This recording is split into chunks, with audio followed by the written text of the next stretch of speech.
She's walking down 110th Street. She's causing new potholes. The Ninja Turtles are having to do new drywall and fix their Very bookcase. expensive in New York. And she's upset that people found her attractive. I hear a lot of people upset about the fat pride issue, fat shaming, and I want to hear from you. I want to know why, whichever side you're on. What is it about the other side that upsets you? Because this is an issue where there's a lot of controversy, but sometimes people can't articulate why exactly. I'll tell you exactly what it is for me. It's the compulsion of language. It's not about chubby women. It's not about mansplaining. Here's what I think people need to remember. Most men find most women attractive. Yeah. Okay, everyone in this room has who has a girlfriend or mothers, sisters. I can think of everyone right just connecting from us, at least 12 women, a variance of 8 inches and probably 60 pounds between them, and all of them would be considered attractive. So let me say, we do not expect women to look or be one way. Men don't expect that. No. My problem with the fat pride movement is when you demand that we deem all women to be attractive in all ways. It's the compulsion of language. Reasonable? Let me know. So here is what's happening right now. There's a show on Netflix again launching called Insatiable, and there's already a petition to stop it. Let's roll a clip so you have some context for it. My name is Patty. High school was a nightmare. Fatty Patty's huge. Every day I wondered, how much more of this can I take? Right here. Look! Patty's hot! Having my jaw wired shut lost me more than just my summer vacation. Now, I could be the former fatty who turned into a brain. Or an athlete. Or a princess. We have had enough of this. You can go. I don't even think the show is out yet, if I'm not mistaken. No. It doesn't stop people from already being outraged. Cue the tweets. My favorite one here is, it says, "This is still telling kids to lose weight to win." Yes. Bad idea to lose weight, right? The response really shouldn't be all that surprising, given the long list of fat pride leading romantic comedies, which brings us to this week's 7+1. You forgot the one in the chamber. There's always one in the chamber. And by the way, we have like 3 magazines today, just so you know, because but these were the most popular, of course, fat pride films that a lot of people don't realize. Number 7 was size 27 dresses. That was a big one. That was very popular. And number 6 is actually a sequel to another one, but You've Got Heart Disease. That was a big one. Check your inbox. Oh my gosh. Number 5, She's All Fat. In case you didn't know. Number 4, The Devil Wears Lane Bryant. Number 3, 10 Things I Ate Without You. Aw, that's just me. Yeah. Number 2, Isn't She Chubby? A lot of people weren't entirely sure this came from. Was that Edward Burns? Isn't She Lovely? I don't know. I don't know. Maybe it was Freddie Prinze Jr. Number 1, How to Crush a Guy in 10 Seconds. Okay, reload. Back to number 7. We have so many of these. 13, Going on Diabetes was a really popular one for a while. Number 6, number 2, number 6, Father of the Fat Bride. They were pretty much. Yeah, different. At that point, they weren't even really original. No. It was like doing the Ocean's 11 with women, only fat. Oh, jeez. Number 5, Failure to Lunch. That was one. And it's an ill-fated sequel. Number 4, I Took Care of It. So. Number 3, All You Can Eat Breakfast, Brunch, Lunch, Dinner, Second Dinner, Cocktail Hour, Midnight Snack at Tiffany's. That was one. Also was really racist with the fat Asian Mickey Rooney. Yes. Oh, yeah. Yeah, that was very insensitive. Really weird, John Hughes classic number 2, 16 Cheeseburgers. Oh. Makes sense. Again with the racist Asian character. Again with the Yes. racist Asian character. But hilarious, nonetheless. That was Fat Duck Dong. And number 1, there, Girl Interrupted by a Coronary. Reload. We have another 7 for you.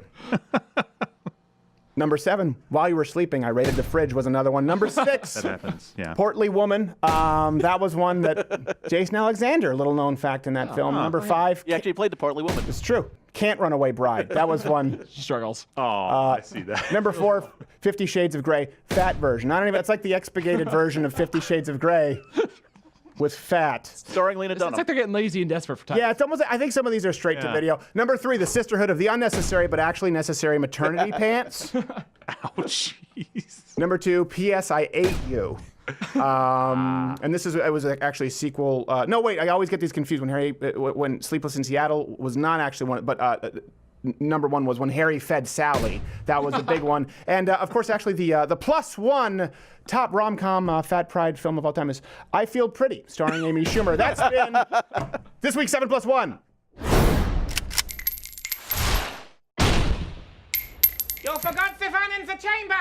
Always forget. That's how it ends all the villains. The Germans. You're out. No, I'm not. By the way, hit the bell. Join Mug Club if you haven't hit the notification bell. That's what keeps us going. We do the show every single day, full hour. And if you want to try it out, live streams every Thursdays, 8 p.m. Eastern. Okay, so I think the fat pride issue, this really is more symptomatic of the left. And it's the root causes here are greed, enablement, and ingratitude. And these are the same things with every other problem you see from the left. So what happens if someone is greedy and you enable them? It ultimately leads to complete and total ingratitude. Yeah. How do I mean this? Greed. Let's start with the left. Let's go economically and then move into fat pride. Yeah. For example, today's progressive left, they accuse the wealthy of being greedy. But the wealthy aren't the ones trying to take anything from you. When we talk about the wealthy, the 1%, I think it's joint, depending which number you use, 300-something thousand or 400-something thousand joint household income. Yeah. They pay most of the taxes. Okay, we're not talking about the economic system injustice or someone who works at Bear Stearns. We understand. But the truth is, when you're just looking at the general population, it's the progressive leftists who are the ones trying to take what others have earned. Healthcare, universal income, internet, and of course the greed parallels with obesity. You're the greedy pig who ate too much. The non-obese people are not trying to take your food.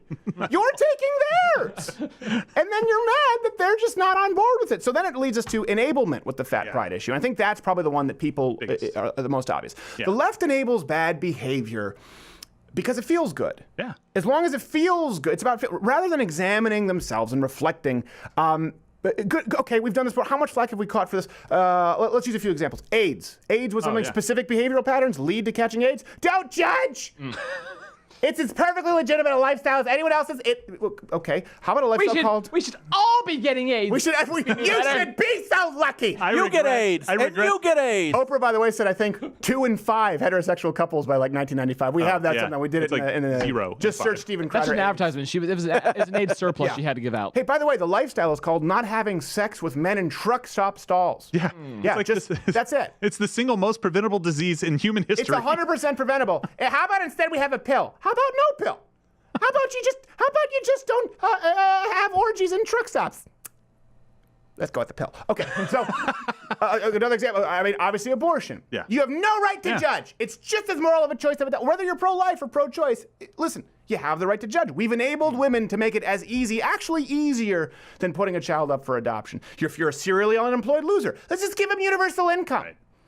It's a That's human gonna right. solve it. You don't know. That's the word, right? Nuance. Yeah. According to Anna Kesper. It's nuance. Everything is nuanced. Giant fat land whale? Who are you to judge? They're just as healthy and beautiful as everyone else. By the way, they want to change it from diabetes to livabetes. Is actually Yeah. they're That does, really pushing it that does hard. sound better. Yeah. That It does sound better. Die is more You still lose a foot. descriptive, though. Yeah. And this leads us to ingratitude. And rather than just becoming a manatee, or being grateful that you live in a country with even the option to become obese. That's one thing too. The left is constantly America is the fattest, stupidest. Well, I think it's a great thing that we have the problem of overabundance, right? Yeah. I'm still grossed out, but I think it's a good problem to have. Better than starvation. And you have all of the tools readily available to fix it. Instead, people bitch. Yep. They bitch because you now feel entitled to not only a seriously grave health risk, but entitled to other people's opinions regarding your beauty. That's the issue here. You demand that the public opinion change in the face of evolutionary biology and, by the way, scientific medical consensus. Not only, let's not even say consensus. Medical accuracy, truth. It doesn't matter who agrees on it. I'm never the problem. Exactly what You're I'm never the problem. It's society that has to be changed to accommodate them. Right. Instead of dropping a few pounds, we have to make all movie theater and airplane seats bigger.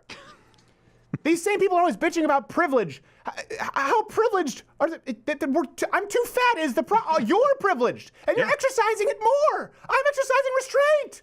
And then we need to get bigger seats because I actually like the roomy seats. We kind of all benefit. The issue is we go even as far as to shame those people who take care of their bodies. Yeah. Right? Now people they're thin is they try to say thin privilege. So we can't shame people for eating themselves into obesity. And I'm not saying you should shame people, but you can't even make a judgment saying this is a bad call. Yeah. But we can shame people who exercise enough that they can have a slice of pizza on the weekend, for example. And remember the idea of tolerance? Yeah. Remember that? Remember that idea? So the definition, I think I have it in front of me, is sympathy or indulgence for beliefs or practices differing from a conflicting opinion with one's own. The act of I don't even think that's going to be in the nomenclature for our kids. The definition of tolerance. It used to be, don't make fun of fat people. We all agree. Don't be a bully. Of course, that's fine. Listen, I was chubby 7th, 8th, 9th grade. I was short, fat, then really tall and skinny. I didn't shave until I was 21. The definition is the act of celebrating everything. Exactly. Yeah. That's a big difference. The left doesn't even allow differing opinions anymore. Yeah. They're blatant in the fact that they must engineer public opinion to match theirs exactly, or they will gaslight you. Right? Let's go from gay marriage to men in little girls' rooms. Yeah. Taxing the wealthy to being forced to praise. Now it's not, you don't believe me? It's forced praise of morbidly obese people. Instead of weigh-ins, NAFA has yay-ins. I yay ravishing. Kidding me? I am halfway between sexy and lovely. No, you're not. Oh, I yay sexy. That was very You're blatant. halfway between diabetes, type 2, and death. I love Brodigan, just a simple answer. No, you're not. This was when we covered last week. This land whale who marched down Times Square in a bikini, right? This comes from Cosmo. And she complained that people were actually catcalling her. Yeah. Like they wanted to get all up in her crevices and stuff, whatever it was. Here's a woman who Pick a crevice. She's walking down 110th Street. She's causing new potholes. The Ninja Turtles are having to do new drywall and fix their Very bookcase. expensive in New York. And she's upset that people found her attractive. This is the problem people have. It's the compulsion of the definition of tolerance is predicated on the idea of understanding and compromise that we just talked about. So tell me, where is it? We just talked about gay marriage, transgender issues, wealth redistribution. Right now, fat pride. Tell me, where is the offered compromise from the left on any of those issues I just mentioned? Any of those issues I just mentioned, you have to tolerate. They have to be willing to find a middle ground. Name one. You can't force people to accept someone. You can't force an apology. You can't force people to love someone. And you can't force people to be sexually attracted to everyone. By the way, this is the thing. Most guys are sexually attracted to most women. You don't have to be perfect. We just don't want to have to be told that we're a racist, sexist, misogynistic pig if we are not attracted to all of the things. And that's, by the way, it's also medical accuracy. That's why Amazon Prime recently really, they struggled with their recent docuseries celebrating obese 75-year-olds. It's not coming down the pike anytime soon. Not gonna happen. If you like this video, subscribe or click the notification button next to the subscribe button, because YouTube's decided that subscribing doesn't mean anything, and if you want to actually know about our videos coming out, you have to hit the notification button. Also, if you're a fan, you want the daily late night show, subscribe to Mug Club at louderwithcrowder.com/mugclub. Thanks for stopping. This is just, it's girthy.